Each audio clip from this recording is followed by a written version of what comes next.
Shalom a todos, sean bienvenidos a este estudio sobre las curiosidades de la Haftará. La Haftará es la lectura de los profetas que acompaña al estudio de la parasha semanal. Entonces, te recomendamos que antes de ver este video estudies la enseñanza de la parasha Tazria. Siendo así, empecemos.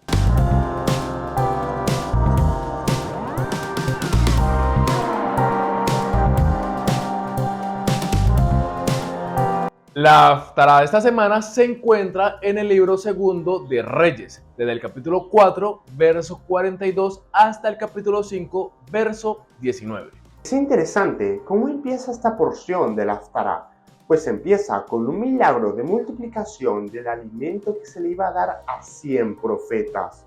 Multiplicación que se dio al mismo estilo en que lo hizo Yeshua, nuestro Mesías. Miremos qué dice el texto. Vino entonces un hombre de Baal Salisa, el cual trajo al varón de Elohim panes de primicias, 20 panes de cebada y trigo nuevo en su espiga. Y él dijo: da a la gente para que coma. Curiosamente, en donde dice panes de primicias, en hebreo dice lehem bikurim. Con esto podemos entender que eran panes ofrecidos en los tiempos posteriores a la fiesta de Shavuot, porque también esta fiesta es llamada Had Bikurim, fiesta de las primicias. Miremos cómo sigue este relato. Y respondió su sirviente: ¿cómo pondré esto delante de 100 hombres? Pero él volvió a decir: da a la gente para que coma, porque así ha dicho Adonai: comerán y sobrará. Entonces lo puso delante de ellos y comieron y les sobró, conforme a la palabra de Adonai. Aquí hubo multiplicación de los panes y los 100 profetas pudieron alimentarse. Pero, ¿qué relación tiene este relato con nuestra parasha Tazria? Bueno, recordemos que en este estudio que te recomendamos que lo veas y lo estudies, vimos el significado de la palabra zera, que además de traducir semilla, también traduce descendencia o legado. Tazria significa cuando ella conciba, cuando ella dé a luz o cuando ella produzca semilla. Y nosotros como pueblo de Israel tenemos al Mashiach de Israel. Podemos entender por medio de la escritura quién es la primicia de Israel. Así es, Yeshua, quien una vez ascendió a los cielos nos dio el don del Ruach HaKodesh, para que sus discípulos fueran alimentados con el pan de la primicia, siendo enviados con el poder de su gloria a manifestar las buenas nuevas de la redención.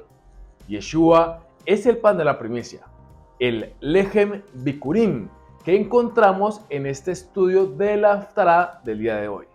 Leamos: el que come mi carne y bebe mi sangre, en mí permanece, y yo en él, como me envió el Padre viviente, y yo vivo por el Padre, asimismo el que me come, él también vivirá por mí. Ahora, en cuestión al otro tema de la Haftará, en cuanto a lo que respecta al Atzarat, que se le suele llamar lepra, pero hemos estudiado que no lo es, pues este Atzarat es una afección cutánea, pero con origen espiritual asociada a la idolatría. No es una enfermedad transmitida por contacto o contagiosa, realmente es un llamado de atención de su majestad únicamente para sus hijos, para que pueda ser tikkun y rectificar su vida. Por esta razón no era tratada por ningún doctor, sino por los sacerdotes de Israel. En nuestro relato del día de hoy conocemos a Naamán, un general del ejército de Siria, con alta estima delante de su rey, y su majestad había dado grandes victorias al pueblo sirio por medio de él.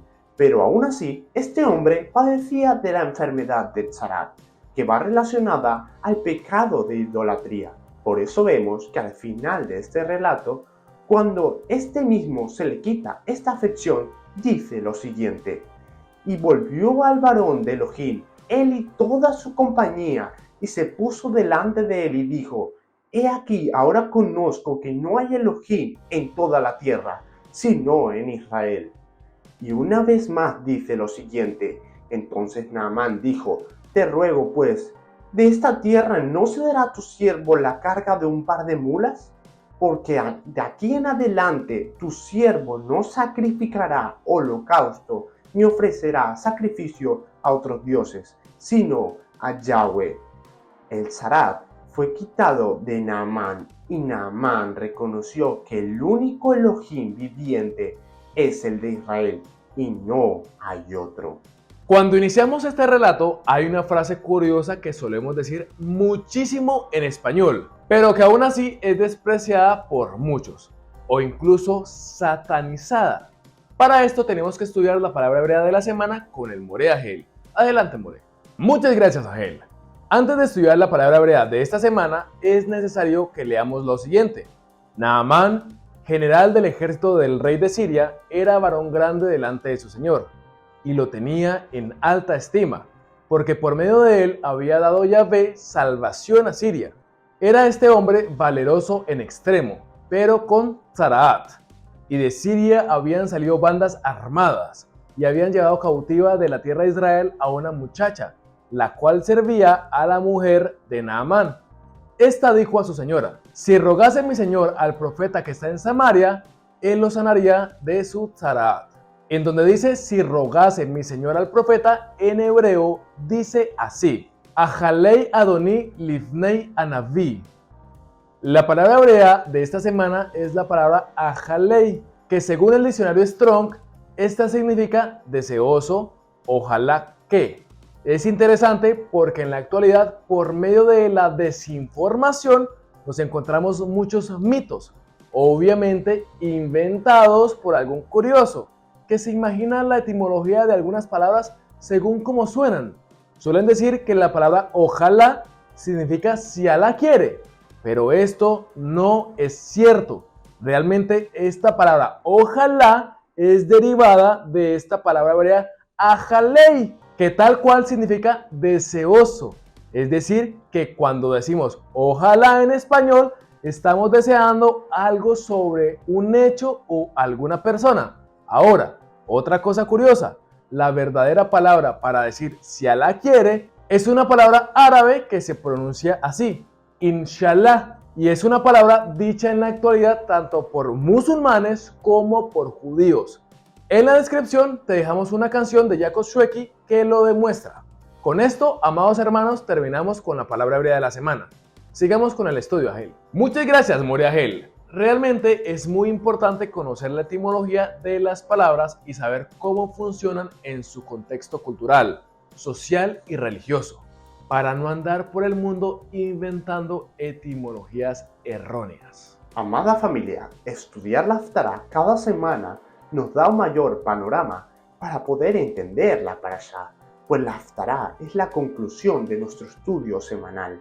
Acompáñanos semana tras semana a aprender juntos. Mi nombre es David, de MS Salón Europa, y estaré acompañándolos en estos estudios. No olviden suscribirse a nuestro canal en Europa. Shalom Aleichem.